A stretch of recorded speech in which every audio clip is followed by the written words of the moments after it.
Alors, chers amis, bonjour et bienvenue pour cette nouvelle vidéo de notre section sciences et technologies, donc que j'avais initiée avec la vidéo sur 3i Atlas. Et aujourd'hui, j'avais prévu, c'est toujours le cas, de faire donc une analyse de l'intelligence artificielle et de partager mes connaissances, moi qui suis un spécialiste de ce domaine, puisque j'ai travaillé notamment sur une start-up qui travaillait sur l'intelligence artificielle pendant plus d'un an. Et je travaille sur l'intelligence artificielle depuis maintenant, on va dire, 3-4 ans, notamment sur la partie stratégique de l'intelligence artificielle.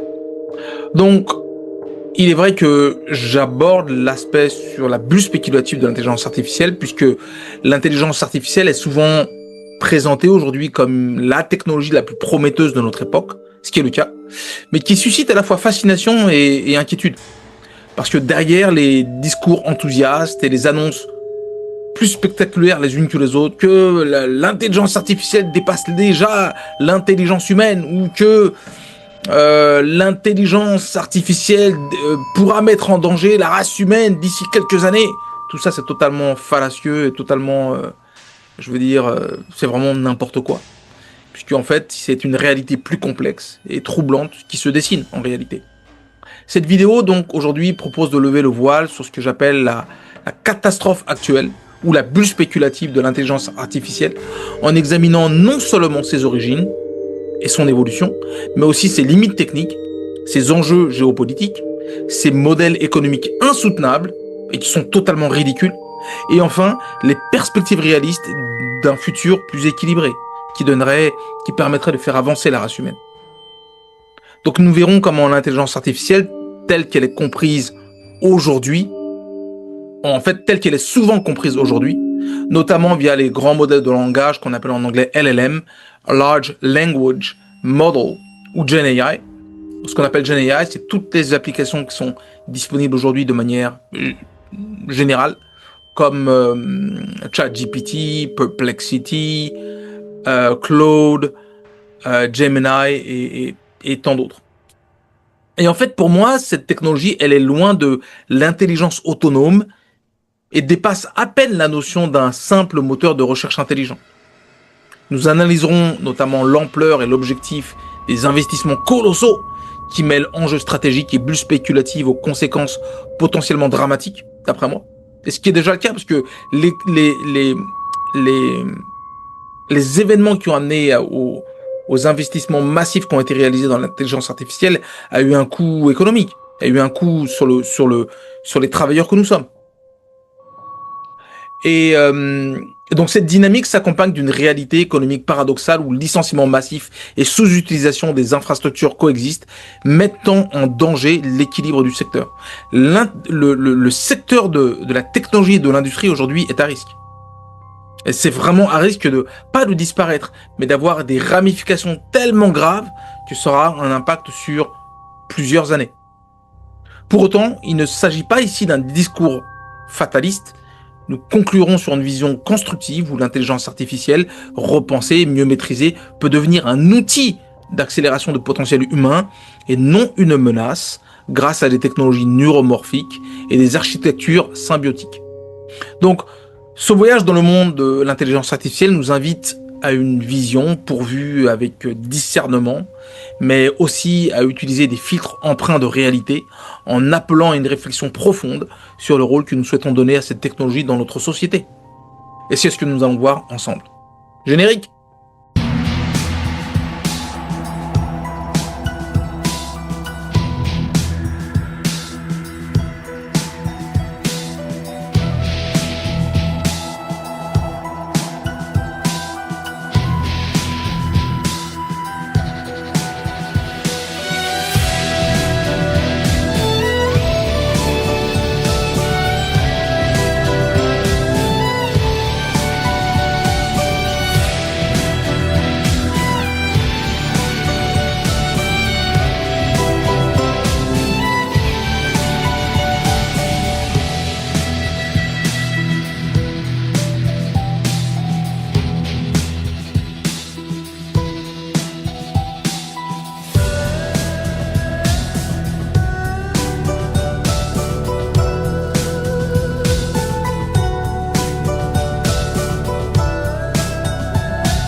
Donc, chers amis, euh, alors que nous venons de passer à travers cette interlude musicale dont nous avons l'habitude, donc nous allons adresser le sujet de l'intelligence artificielle à travers 5 parties.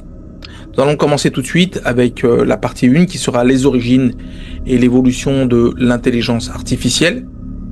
Puis nous continuerons avec sur l'explication que qu'est-ce que l'intelligence artificielle aujourd'hui.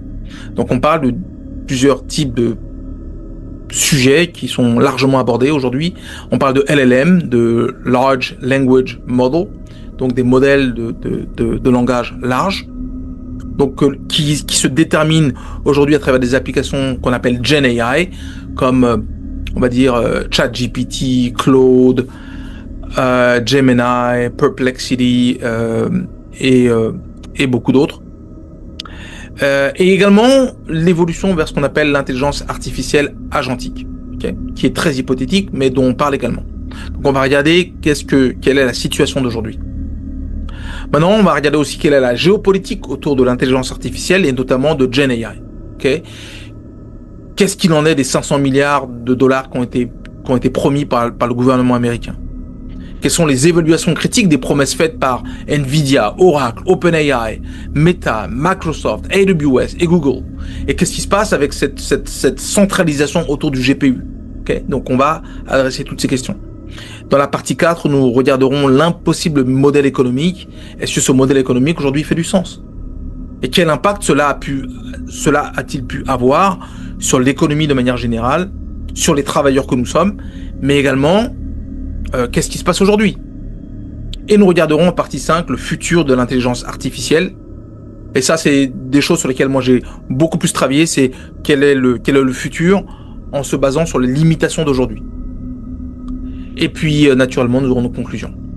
Donc, commençons tout de suite avec les origines et l'évolution de l'intelligence artificielle. Donc, après avoir dressé un panorama général de cette problématique majeure, commençons par comprendre les origines et l'évolution de l'intelligence artificielle.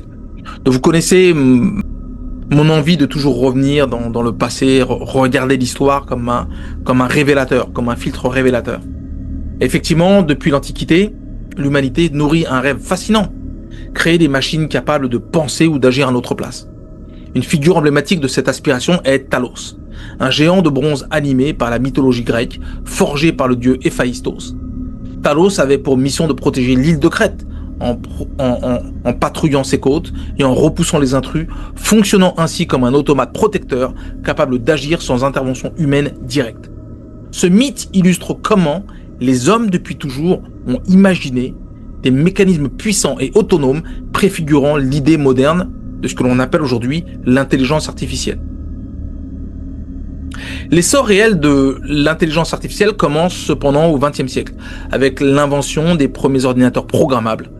Le terme intelligence artificielle est officiellement introduit en 1956 lors de la conférence de Dartmouth par John McCarthy, marquant la naissance d'une nouvelle discipline scientifique. Dans les années 50, les premières tentatives d'imiter le fonctionnement du cerveau humain voient le jour. Effectivement, le but étant de comprendre comment le cerveau fonctionne, avec différentes zones qui sont reliées par des synapses et par des connexions nerveuses qui permettent de passer de l'information d'une partie à l'autre du cerveau. Et donc, c'est donc dans la vue d'imiter un petit peu le fonctionnement du cerveau, et notamment on voit la création des premiers réseaux de neurones artificiels.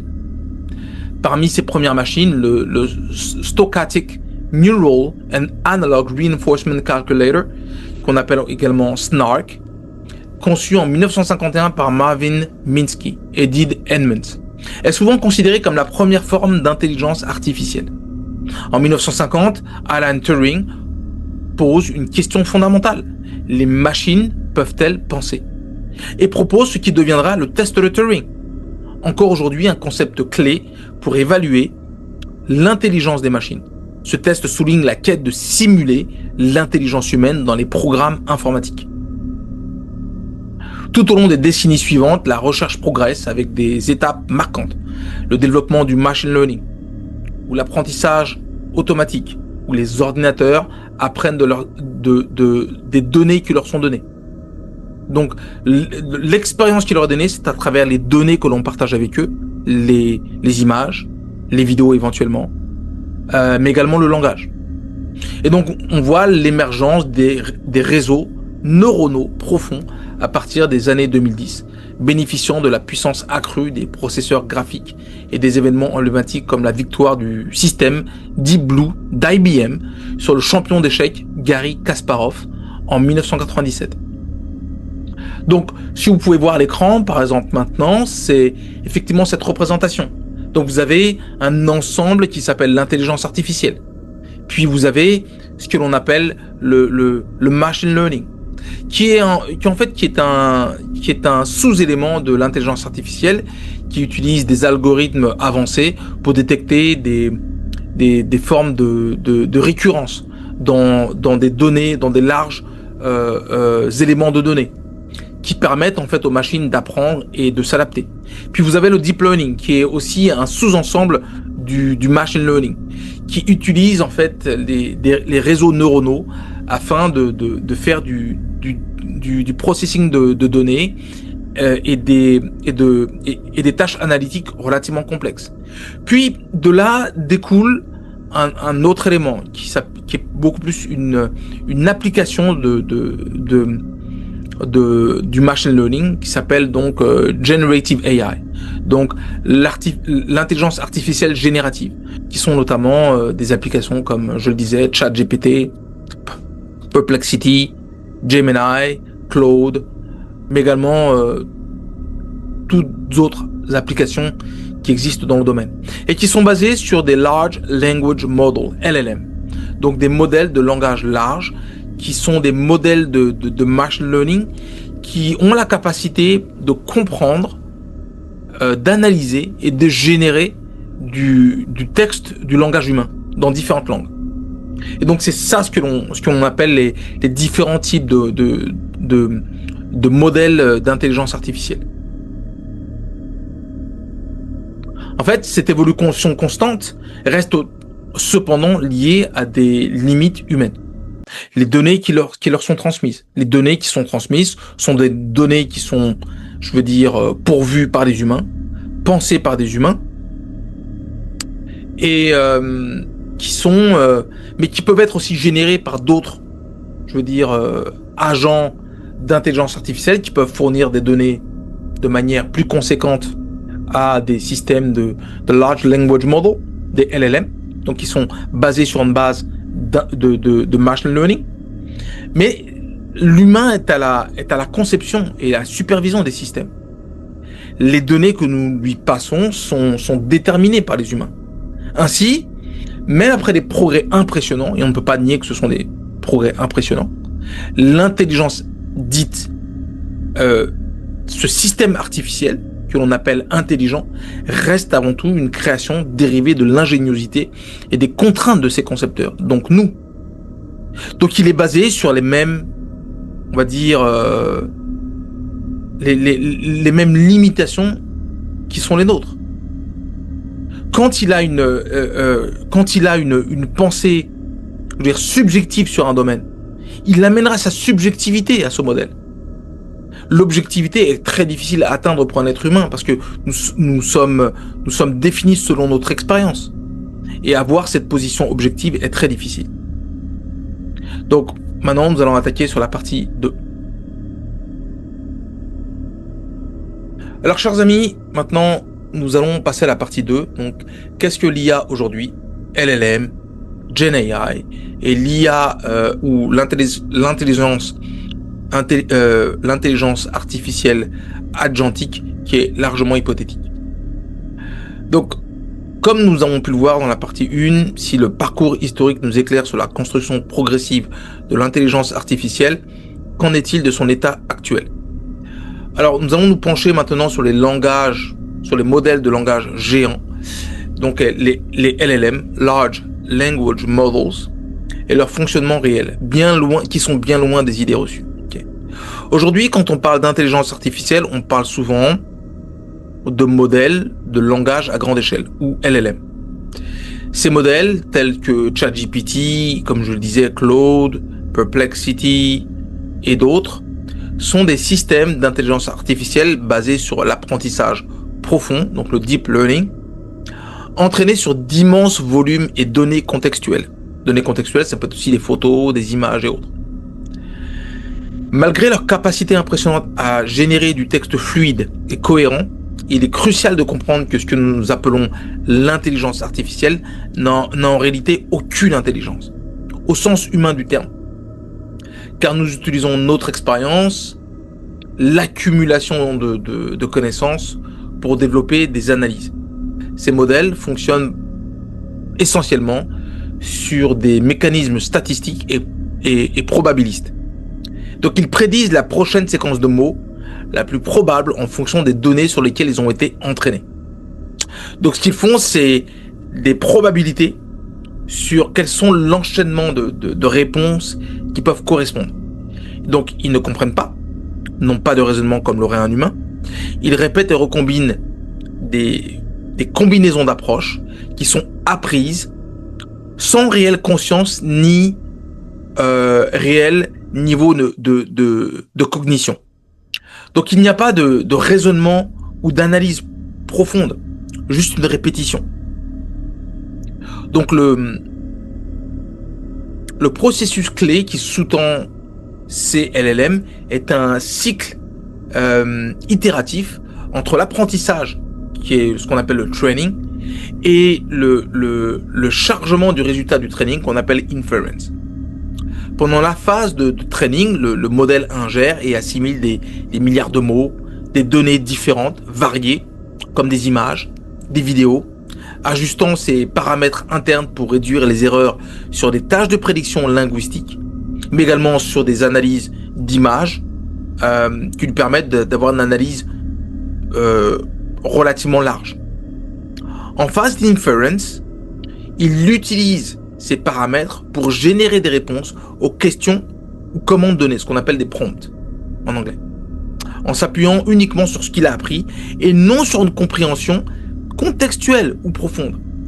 Quand, je pense que vous avez déjà dû le tester sur un Claude ou n'importe quelle plateforme GenAI, vous pouvez poser des questions qui sont relativement complexes. Et des fois, le contexte, les réponses ne font appel à aucun contexte. Ce sont des répétitions qui sont généralement la même chose. Quand vous demandez une blague sur le soleil, par exemple, il répond toujours le soleil brille et en fait, quand vous lui posez la question pourquoi vous répondez ça, pourquoi tu réponds ça, mais il te répond c'est une logique réponse à les séquences que tu viens de poser. Et quand on lui demande pourquoi tous les LLM répondent de la même façon, parce que le training est fait de la même façon, parce que ça pose un contexte restreint qui amène une réponse qui est prédéterminée. Donc ce fonctionnement démontre que, de facto, ces systèmes sont dépendants de la volonté humaine, de la conception de la pensée humaine et de la qualité des données fournies pour formaliser le modèle, ce qui limite intrinsèquement leur potentiel à dépasser l'intelligence humaine. Parce que l'intelligence humaine est beaucoup plus créatrice en termes d'idées. L'analyse que nous faisons dépasse des fois le contexte dans lequel nous sommes, ce qui donne une logique contextuelle beaucoup plus large. Alors que dans ce cadre-là, quand on dit qu'il dépasse l'intelligence humaine, ce n'est pas possible. Il dépasse peut-être la capacité à traiter de l'information plus rapidement, ça c'est très juste. Par contre, la capacité à dépasser les données et la volonté humaine qui lui a permis de faire cet entraînement n'existe pas. En réalité, ces LLM sont avant tout des moteurs de recherche très avancés, capables de fournir des résultats augmentés et analytiques, mais pas d'une intelligence autonome telle que la fiction populaire le suggère, à l'image du mythe de Skynet avec le Terminator et cet ordinateur ou cette intelligence artificielle qui déterminerait que l'humanité est une menace et qu'il souhaiterait l'éliminer. Et de l'autre côté, on parle aussi de certaines rumeurs où on dit « Oh, l'intelligence artificielle a trompé son créateur parce qu'il ne voulait pas disparaître, donc il a formalisé une stratégie pour ne pas disparaître. » C'est totalement stupide. Ce type de réaction d'un LLM n'est actuellement impossible. parce qu'il réagit selon le contexte qu'on lui donne, il répond dans les paramètres qui lui sont donnés. Donc, cette approche de cette intelligence autonome est un fantasme absolu de système agentique autonome, capable de décision et d'action indépendante et stratégique, alors que les modèles actuels sont très loin de cette complexité et de cette capacité. Par ailleurs, ces LLM souffrent de plusieurs limitations majeures, en particulier liées à leur architecture qui est basée sur du GPU. Donc les GPU sont des Graphical Processor Unit, qui sont des unités graphiques. Donc vous avez dans un ordinateur, vous avez un CPU, vous avez un processeur. Là, vous avez un processeur graphique. Ce processeur graphique a un coût énergétique et financier de l'entraînement et du fonctionnement de ces modèles LLM qui atteint des niveaux colossaux. Pour vous donner un exemple, quand vous êtes basé sur du GPU, principalement sur du GPU, vous regardez le modèle de OpenAI pour l'entraînement initial de OpenAI, on parle d'un coût qui a été estimé à environ 1 milliard. Quand vous regardez des modèles, on va pas dire similaires, mais des modèles chinois d'intelligence artificielle, on parle d'un entraînement initial qui a coûté 5,5 millions pour DeepSeek, et pour Beishuan, on parle d'un coût initial de 5,8 millions. Donc on voit bien le delta de différence, parce qu'une architecture qui est basée essentiellement sur des GPU, et il y a une surévaluation des coûts naturellement pour faire grimper la valeur de OpenAI. Donc ces GPU, qui sont des unités de traitement graphique nécessaires pour les calculs massifs, sont extrêmement chers et ont une consommation électrique absolument hors norme, rendant l'agrandissement à grande échelle difficile pour ce type d'approche et d'infrastructure et de services d'infrastructure. Cette dépendance à une technologie unique impose une contrainte sévère à leur déploiement à grande échelle. En outre, il y a une autre chose, c'est la gestion des jetons. À chaque fois que vous posez une question, c'est ce qu'on appelle un prompt. Ces jetons sont utilisés comme une unité de traitement du langage par ces modèles, qui est extrêmement limité, extrêmement mal géré, et qui restreint la quantité d'informations qu'ils peuvent traiter en une fois. Pour vous donner un exemple simple, si vous faites une requête pour un LLM, Claude ou n'importe lequel, il va prendre le token, il va prendre le jeton donc, il va faire une requête, il va utiliser des ressources GPU. Une fois que la requête est traitée, au lieu de relâcher les ressources qui sont utilisées par le premier jeton, il surconsomme un deuxième jeton qui amène une surconsommation. Donc, entraînant naturellement une surconsommation des ressources GPU, amenant des factures surélevées, surtout quand vous utilisez des ressources qui proviennent du cloud. Quand vous utilisez AWS, Azure ou Google, vous vous retrouvez avec des factures qui sont extrêmement importantes et amenant et aussi la mauvaise gestion des jetons, amenant parfois des erreurs ou des pertes de contexte lors de longues conversations ou d'analyses plus profondes. Cette situation technique s'accompagne d'une forte désillusion concernant l'intelligence artificielle dite agentique. Donc, l'IA type agentique, donc l'intelligence artificielle dite agentique, est souvent représentée comme la prochaine étape révolutionnaire, où des agents intelligents seraient capables d'actions autonomes, complexes et évolutives. La réalité, c'est que 95% des projets qui sont menés auprès d'entreprises ou de groupes internationaux pour intégrer de l'intelligence artificielle agentique ont tous échoué. La réalité de ces projets d'entreprise expose une toute autre vérité. Toutes ces initiatives d'implémentation d'intelligence artificielle agentique échouent à cause de leur complexité technique, de l'immaturité des technologies qui sont employées et des promesses irréalistes. Cette faillite systématique démontre que le déploiement d'une intelligence artificielle réellement proactive et autodirigée reste à ce jour une chimère, un mensonge absolu. Ainsi, pour moi, il faut rester lucide. Face à ces avancées spectaculaires en apparence, si les LLM et l'intelligence artificielle générative, donc GenAI, offrent des outils puissants et utiles pour les recherches, pour des analyses, pour des recherches avancées, très analytiques, ils ne sont que des étapes dans un développement progressivement maîtrisé et hautement dépendant de la capacité humaine à diriger, contrôler et intégrer ces technologies, sans quoi ils ne deviennent que des illusions très très très coûteuses.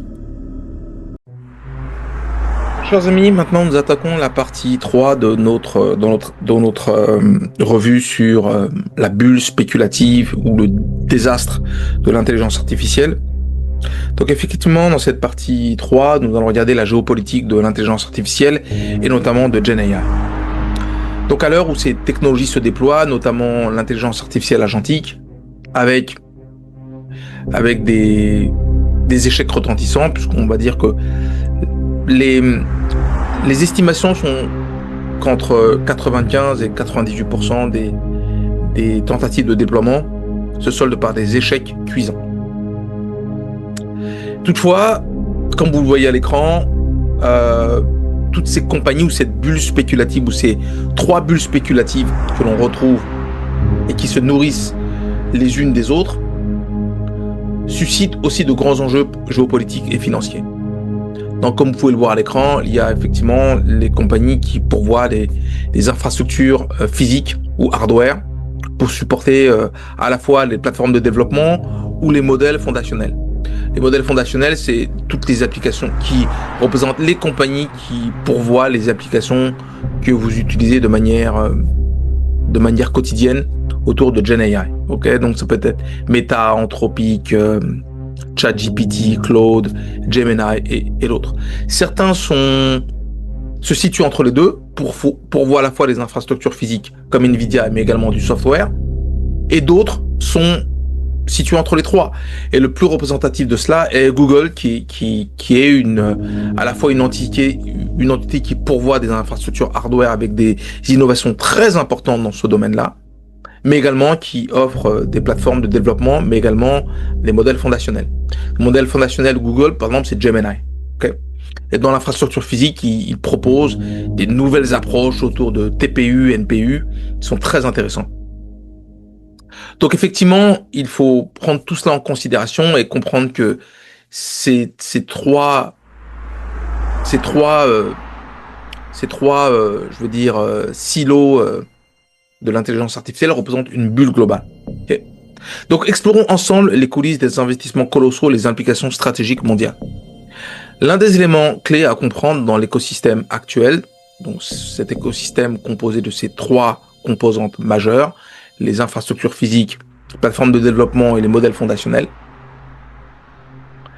Donc cette myriade autour de la GenAI, parce que c'est précisément GenAI qui est en question aujourd'hui, et des modèles de langage, est l'importance stratégique des investissements colossaux annoncés, notamment une enveloppe de 500 milliards de dollars qui avait été annoncée par Donald Trump. En fait, ces fonds ou cette enveloppe de 500 milliards, loin d'être seulement une impulsion pour l'innovation, a pour but de jouer un rôle géopolitique majeur. Pour beaucoup d'observateurs et moi-même, ça veut dire que ces investissements massifs ont d'abord pour objectif de verrouiller la compétition mondiale, empêcher l'innovation d'être, distribuée dans différentes régions du monde, notamment en Chine, et de capturer toute l'innovation au sein même des États-Unis, en attirant toute forme de start-up, toute forme d'innovation aux États-Unis. Ok ? Donc le but, c'est d'empêcher la Chine d'atteindre une position dominante dans la course à l'intelligence artificielle. Malgré cela, le patron de Nvidia, Jensen Huang, a affirmé récemment que la Chine devrait représenter le futur de l'intelligence artificielle. De par l'intelligence et de par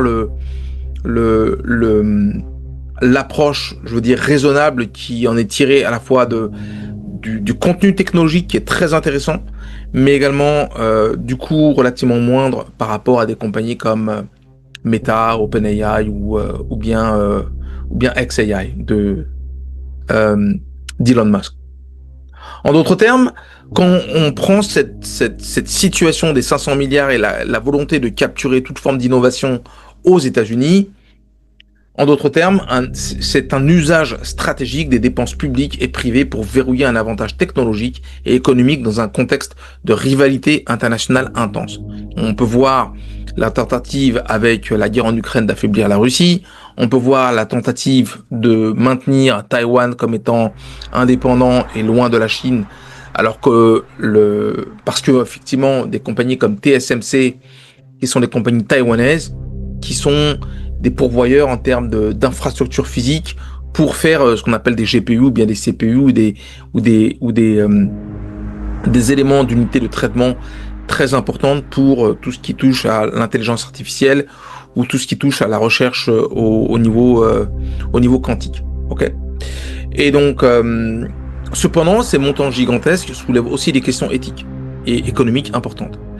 L'apparente bulle financière autour de GenAI ressemble en partie à une escroquerie organisée, où des sommes astronomiques transiteront entre les acteurs du marché sans produire de revenus réels proportionnés ni de produits ou services concrets.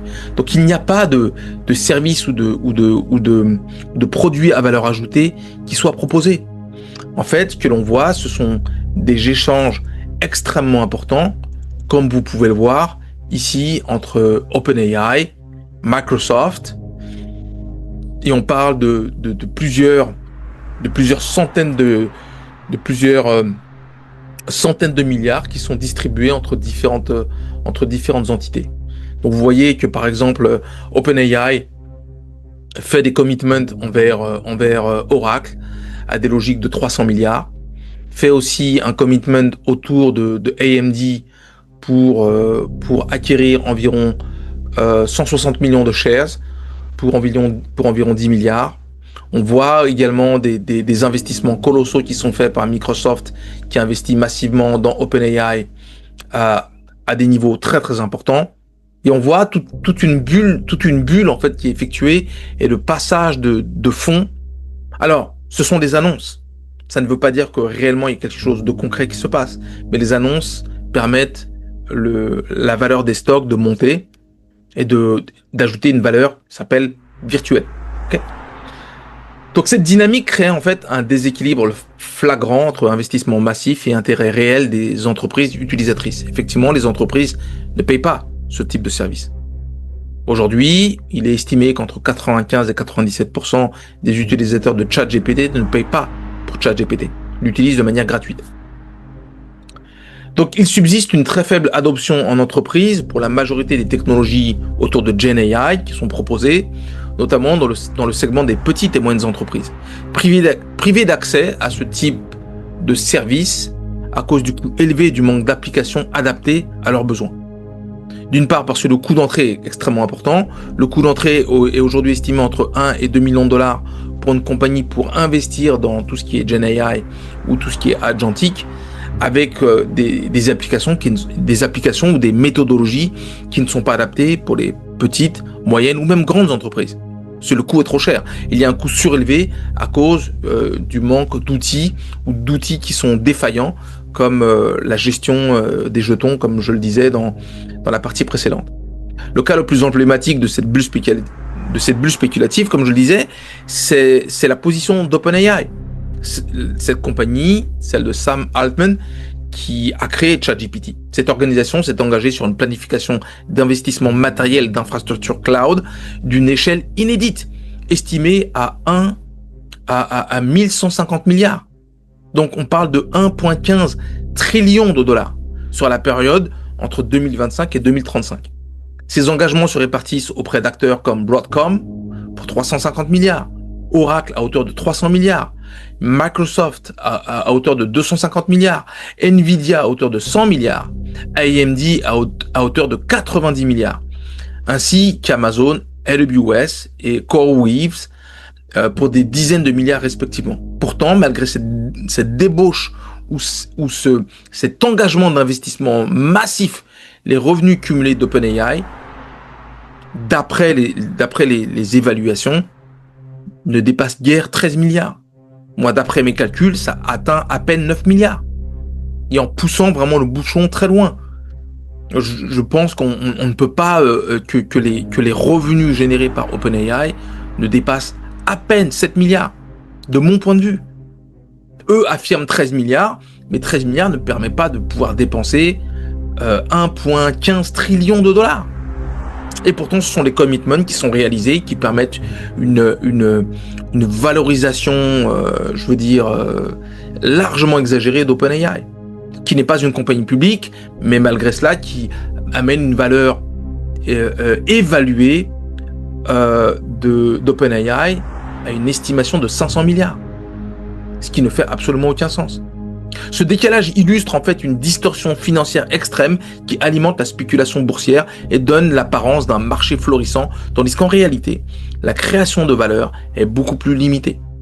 On estime aujourd'hui que le GDP, ou bien le PIB en français, le produit intérieur brut aux États-Unis, sans l'investissement de tout ce qui est AI et autres, le GDP serait totalement,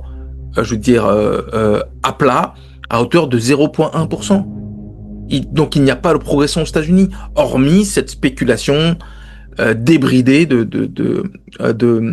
tout ce qui touche à Gen AI et l'intelligence artificielle.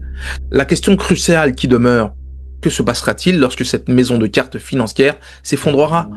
L'effondrement d'un tel modèle de financement mettrait en danger non seulement les entreprises directement impliquées, mais aussi toute une chaîne de sous-traitants, fournisseurs et partenaires technologiques. Cela pourrait provoquer une crise à l'échelle globale dans le secteur de la technologie, avec des conséquences économiques majeures. Plus encore, cela risquerait d'affaiblir durablement la confiance des investisseurs dans l'innovation technologique et tout ce qui touche à l'intelligence artificielle dans le futur. Et donc de freiner des avancées réelles dans des domaines essentiels comme la santé, l'énergie, encore la sécurité, qui demandent une intelligence artificielle plus robuste, crédible et moins gourmande en énergie et en coût d'infrastructure. Maintenant, attaquons la partie 4, l'impossible modèle économique. Alors, malgré cette partie 3, qui est une révélation des enjeux géopolitiques et des échanges très importants de promesses d'évolution d'un modèle qui est basé sur une bulle et des annonces qui ont des effets sur la valorisation à la fois des valeurs boursières, mais également de compagnies comme OpenAI qui ne sont pas en bourse, malgré cela qui bénéficient d'une évaluation très généreuse, on va dire, et malgré des revenus très en deçà des promesses qu'ils font sur des investissements qui n'ont pas de logique en rapport avec leurs revenus. Pourtant, derrière ces ambitions et ces promesses se cachent des réalités économiques bien plus complexes. Et donc, le but de cette partie est de révéler à la fois la réalité économique, mais également la fragilité de ce modèle. Et donc, voilà pourquoi le modèle économique actuel s'avère quasi impossible à soutenir. Ok? Donc, l'industrie technologique actuelle traverse une crise paradoxale majeure. Alors même qu'elle engage des investissements colossaux pour mener la course à l'intelligence artificielle, des milliers d'employés dans la technologie, donc y compris moi-même, sont licenciés chaque mois, illustrant un double mouvement très révélateur. Des entreprises phares comme Amazon, Meta, Salesforce, Accenture suppriment en 2025 plusieurs milliers d'emplois, soi-disant en lien avec l'automatisation et l'implémentation de systèmes d'intelligence artificielle. Pourtant, en creusant un peu plus loin, il est établi que la plupart des infrastructures cloud dédiées à l'intelligence artificielle restent inactives, avec un taux d'utilisation réel en dessous de 15%.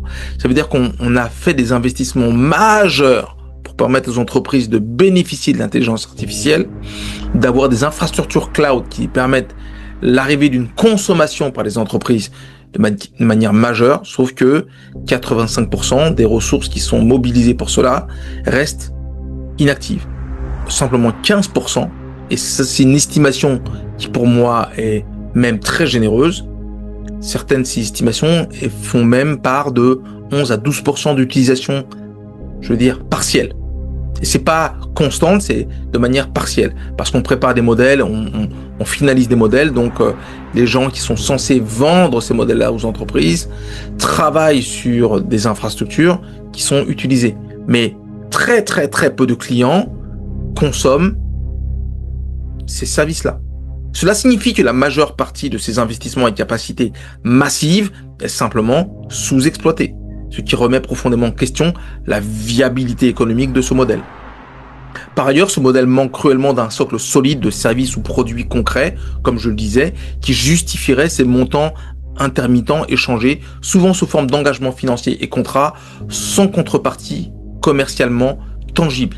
Donc il n'y a pas de client derrière qui, qui justifie de tels échanges financiers qui sont faramineux.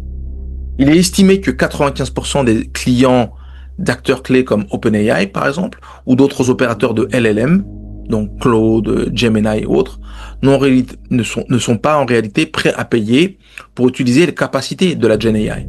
Ce qui met en lumière un paradoxe.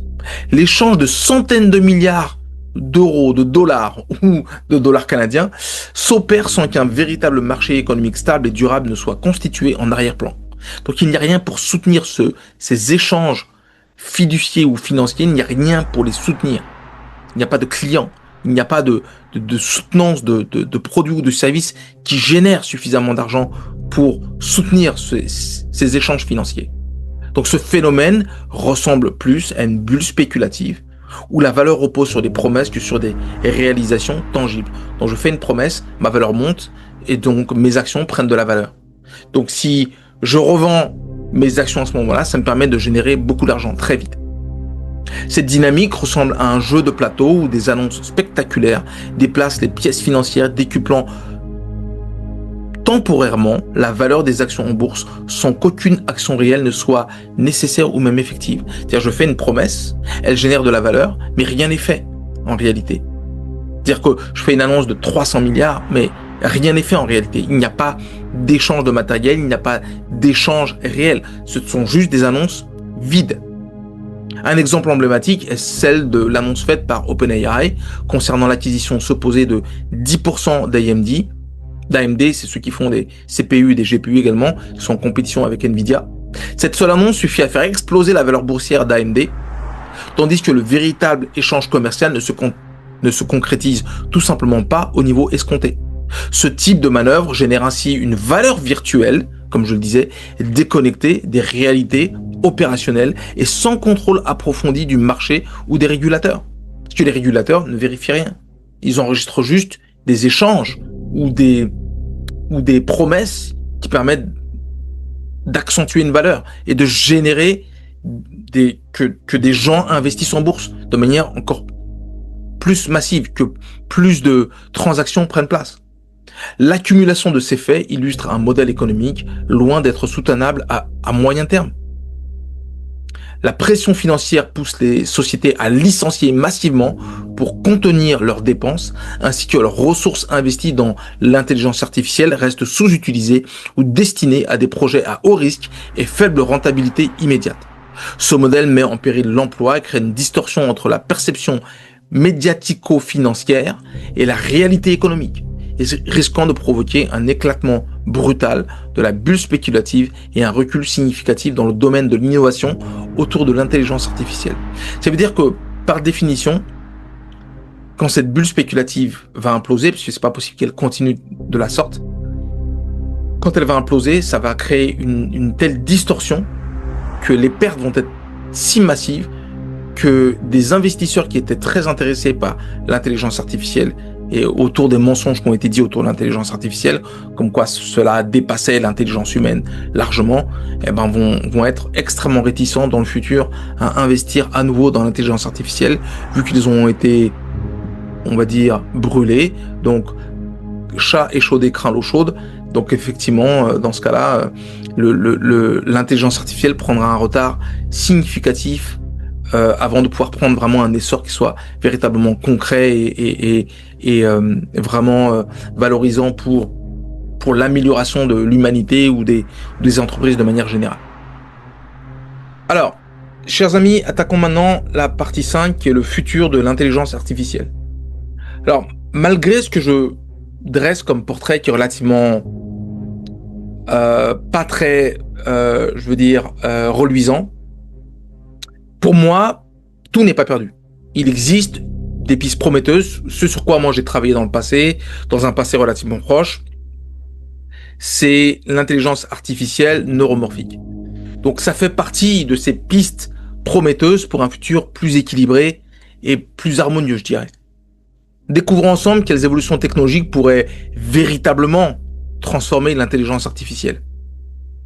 Alors, euh, la vision actuelle de l'intelligence artificielle tend souvent à fantasmer une substitution pure et simple des emplois humains par des machines, en disant la machine a dépassé l'humain, on n'a plus besoin de l'humain et des erreurs qui sont naturellement, de manière naturelle, qui peuvent enticher le travail ou la production. Mais cette approche est non seulement réductrice, elle est aussi porteuse d'erreurs stratégiques majeures, d'après moi.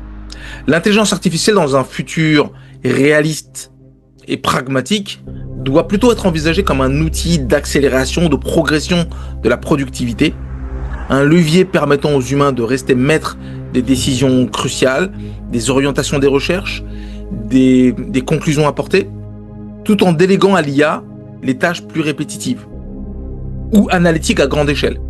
Ça veut dire que réceptionner des données et d'en donner une vision globale sur une échelle relativement grande, comme on peut le faire dans le cloud, comme on peut faire chez des opérateurs télécoms, où il y a des domaines respectifs, combiner toutes les données de ces domaines respectifs qui sont des fois en lien les uns avec les autres, comme pour exemple on prend la 5G, on prend les informations concernant le réseau, qui concernent la supervision, et qu'on vous avez besoin de connecter toutes ces données ensemble et d'en ressortir une vision claire, c'est clairement des choses que l'humain n'est pas capable de faire.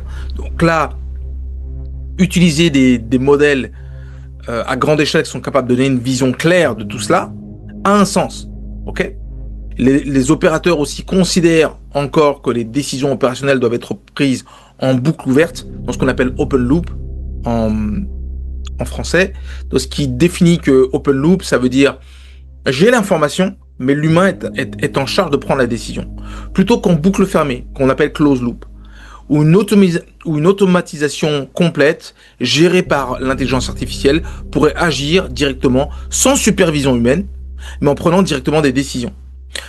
Donc ce choix reflète la nécessité de préserver un contrôle humain complémentaire à la puissance de l'intelligence artificielle pour garantir la responsabilité, la sécurité, mais aussi la gouvernance. Okay ? Donc la gouvernance est importante parce que comment ces données sont utilisées, où est-ce qu'elles sont traitées, où est-ce qu'elles sont exposées à une importance clé, surtout aujourd'hui dans des contextes de gouvernance importante, notamment sur des sujets qui sont hautement sensibles, comme la banque, les flux financiers, mais aussi les informations personnelles. Pour véritablement dépasser les limites actuelles de l'intelligence artificielle, il faudra à un moment ou à un autre dépasser le paradigme du piège de la formation et de l'inference qui sous-tend les modèles actuels de GenAI. Pour moi, GenAI n'est pas de l'intelligence artificielle. C'est un moyen de recherche avancé, mais ne ressemble pas à de l'intelligence artificielle. C'est plus un moyen d'analytique. Okay ? L'avenir serait plus, de mon point de vue, à une IA neuromorphique, donc qui serait en capacité de répliquer comment le cerveau fonctionne, donc inspiré naturellement du fonctionnement biologique du cerveau humain. Cette IA bénéficierait certes d'un apprentissage initial, parce qu'il y a besoin d'avoir une base de départ, mais serait capable d'apprendre de manière autonome, à partir de son environnement, et des données qu'elle collecte en continu au fur et à mesure des échanges qu'elle voit passer devant elle, tout en modulant ses paramètres selon des objectifs définis. Mais des objectifs définis par qui ? Par l'humain. Contrairement au système actuel, centré sur des GPU à forte consommation et des coûts extrêmement élevés, cette intelligence artificielle de nouvelle génération utiliserait des architectures plus économes, telles que les CPU, NPU, TPU, ouvrant la porte à une démocratisation et une rentabilité accrue. Donc, si vous ne savez pas ce qu'est un CPU, NPU et autres, c'est ce que vous voyez à l'écran. Je vous donne la définition et leur fonctionnement.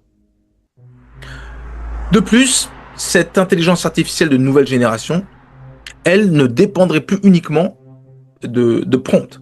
Donc, il n'y a plus Je tape une demande, il me donne une réponse. Donc, mais intégrerait naturellement les informations contextuelles, multisources, donc qui viendraient de plusieurs endroits, plusieurs domaines respectifs, et serait capable d'échanger entre ces domaines à travers des réseaux d'intelligence artificielle interconnectés, notamment pour répondre aux besoins critiques de services en périphérie, donc notamment ce qu'on appelle edge computing, mais également des services de bout en bout. Donc vous avez un service qui comprend un opérateur A à un opérateur B. Comment ces informations-là peuvent communiquer, comment on communique les informations les unes avec les autres afin de prendre des décisions intelligentes, réfléchies, en considérant la situation de bout en bout. Et c'est ça le futur de l'intelligence artificielle, et c'est ce sur quoi je travaillais sur l'IA neuromorphique. Donc par-dessus tout, le futur de l'intelligence artificielle ne serait plus représenté comme une juxtaposition de systèmes cloisonnés, incapables de s'intégrer véritablement, incapables de communiquer comme ils le sont aujourd'hui. Aujourd'hui, les systèmes d'intelligence artificielle, d'un constructeur à un autre, que vous preniez Broadcom, que vous preniez IBM, que vous preniez Cisco par exemple, eh ben, ces trois systèmes d'intelligence artificielle sont incapables de communiquer les uns avec les autres. C'est la responsabilité de l'entreprise ou de l'opérateur télécom qui intègre ces éléments de pouvoir utiliser les données qui sont générées de ces trois entités. Donc vous vous rendez compte de la complexité qu'on demande. C'est juste incroyable. Et l'incapacité de communiquer les uns avec les autres fait que vous avez une restriction naturelle sur la compréhension de bout en bout. Donc, cette logique d'intégration entre les différentes IA, à l'image de synapses du cerveau humain qui connecte différentes régions pour un fonctionnement harmonieux. Par exemple, dans le cerveau, vous connectez la mémoire, vous connectez l'apprentissage et vous connectez les langues. Afin que pour apprendre quelque chose de nouveau, vous soyez capable d'aller chercher les informations qui vous sont nécessaires pour résoudre une situation. Mais c'est exactement le même système qu'une IA neuromorphique serait capable de faire. Donc ce futur de l'intelligence artificielle résidera dans la conception méthodologique de réseaux symbiotiques, donc ils sont capables de s'imbriquer les uns avec les autres. Ces réseaux permettraient une complémentarité des capacités, garantissant une valeur opérationnelle et économique authentique, qui servent tout autant à améliorer la condition humaine que de faire avancer l'innovation, la science. Mais la création, l'imagination, l'inventivité serait toujours l'apanage des humains. Ce modèle mettrait en avant une IA pensée pour coévolutionner avec l'humain, favorisant non seulement une meilleure efficacité, mais aussi une responsabilité éthique et une adaptabilité aux défis globaux. Ok ? Et les défis globaux aujourd'hui, c'est tout le système économique, aujourd'hui c'est possiblement repenser les systèmes politiques, repenser tout ce qui est l'agencement social et le vivre ensemble. Et pour compléter cette perspective, il serait pertinent d'ajouter que le futur de l'intelligence artificielle devra absolument intégrer les principes de durabilité énergétique et de gouvernance transparente. Les progrès techniques ne doivent pas être obtenus au prix d'une consommation énergétique insoutenable, ni au détriment de la confiance sociétale.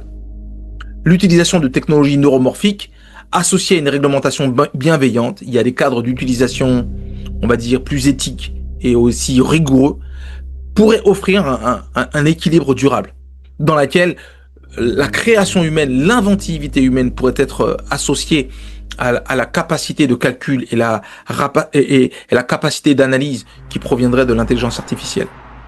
Enfin, la coopération internationale autour de standards communs, le partage des avancées contribueront à éviter la fragmentation et les conflits géopolitiques qui freinent aujourd'hui l'innovation pour le bien commun. Aujourd'hui, on voit que la tentative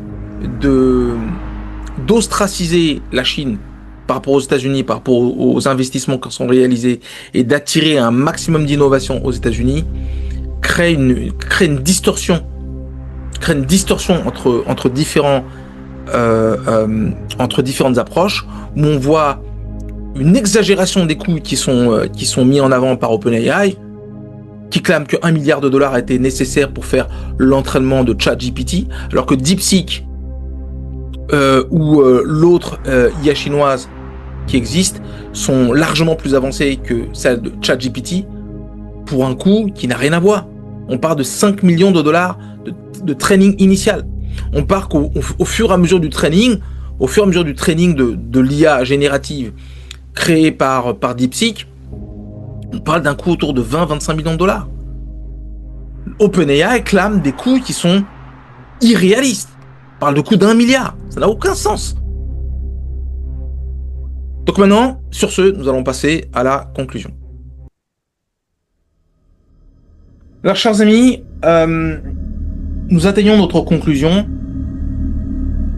qui, en somme, parachève notre voyage à travers les différentes parties de cette vidéo. Nous avons retracé les espoirs et les défis de l'intelligence artificielle qui nous invitent à réfléchir, agir et penser avec pragmatisme.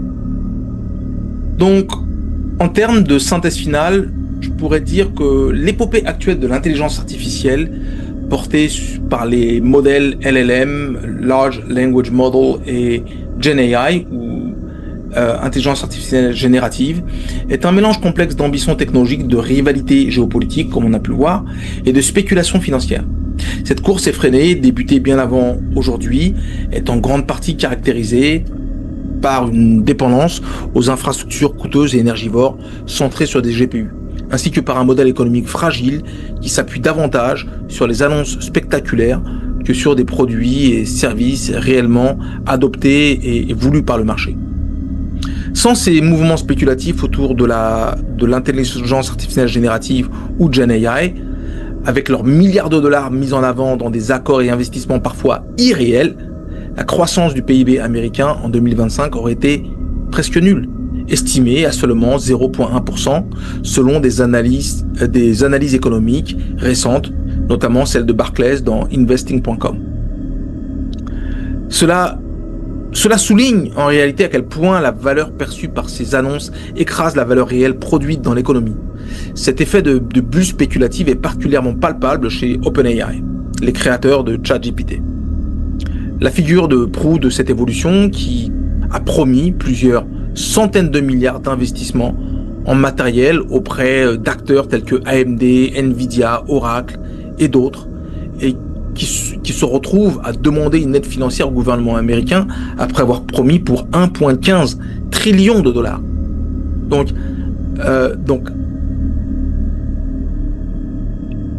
on voit bien que ces approches spéculatives n'ont plus aucun sens, avec des revenus qui sont estimés au grand maximum autour de 13 milliards pour ChatGPT.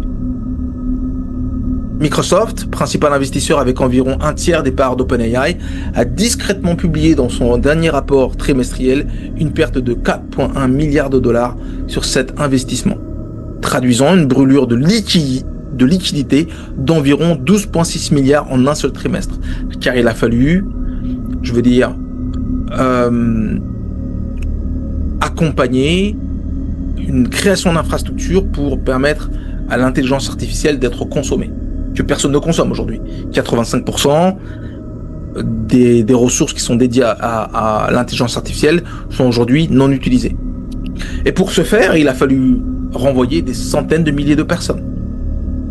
Et cette situation critique est loin d'être isolée. D'autres acteurs majeurs peinant encore plus à transformer leurs investissements en croissance durable.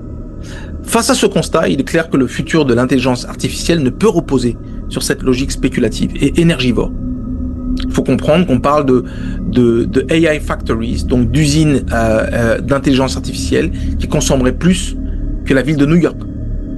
Cela fait peu de sens. Donc l'avenir appartient à une approche plus réaliste, fondée sur l'intelligence artificielle neuromorphique, comme je le disais, qui s'émancipe de la boucle traditionnelle Training Inference. Cette IA de nouvelle génération serait capable de s'auto-adapter et d'apprendre en continu de son environnement réel, tout en utilisant des architectures matérielles plus économes. En allant au-delà des GPU traditionnels, on pourrait aller vers une combinaison de CPU, NPU et TPU, comme nous avons pu voir dans la partie précédente, permettant ainsi d'abaisser le coût d'entrée pour les entreprises, et naturellement pour les petites et moyennes entreprises, et même pour les plus grandes. et d'étendre véritablement son adoption et son acceptation au sein du marché réel. Plus encore, elle réunit dans une symbiose méthodologique les diverses capacités d'intelligence imitant le fonctionnement du cerveau humain qui, par ailleurs, le cerveau humain qui ne consomme que 20 watts, représentant uniquement 20% de l'électricité nécessaire dans le corps. Alors que le cerveau ne représente que 2% de la masse corporelle. Donc on voit bien à travers ça que on pourrait imiter le cerveau dans sa consommation économe énergétique, mais imiter son fonctionnement par ses connexions synaptiques pour créer un réseau d'intelligence artificielle interopérable, collaborative, garantissant une réelle valeur opérationnelle et économique à tout point de vue. Ce modèle intégratif promet non seulement une meilleure efficacité, mais aussi une complémentarité entre l'humain et la machine, où l'intelligence artificielle viendrait soutenir les compétences humaines au lieu de les remplacer, favorisant une innovation responsable et durable avec une progression en utilisant les valeurs de chacun. D'un côté, l'inventivité et la créativité humaine, et de l'autre côté, la capacité de calcul et la capacité analytique de l'intelligence artificielle. Enfin, ce futur de l'intelligence artificielle devrait impérativement s'adosser à des principes forts de durabilité énergétique, de transparence et de gouvernance. Parce que si vous avez des données sensibles, où peuvent-elles être stockées? Il faut se poser la question. Si on permet l'utilisation de l'intelligence artificielle, il faut qu'il y ait une gouvernance, une transparence sur la localisation des données, où est-ce qu'elles sont utilisées. Est-ce qu'elles sont utilisées de manière régionale, municipale, nationale ou internationale? Et les questions se posent. Et cela permettrait d'éviter les dérives spéculatives et les abus de pouvoir technologique qui caractérisent la bulle actuelle.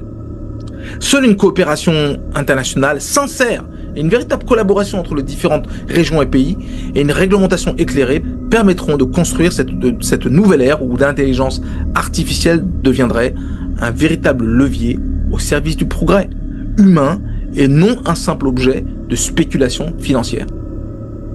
Sur ce, chers amis, je vous remercie d'avoir regardé jusqu'au bout. Vous savez à quel point j'aime les échanges sur le chat et naturellement, vous savez à quel point je tiens à vous tous et à vous toutes. Et donc, que Dieu vous garde, que Dieu vous accompagne. Et nous nous retrouverons la semaine prochaine pour une nouvelle hors-série concernant Nahanni Valley ou bien la vallée des hommes sans tête. À bientôt, bye.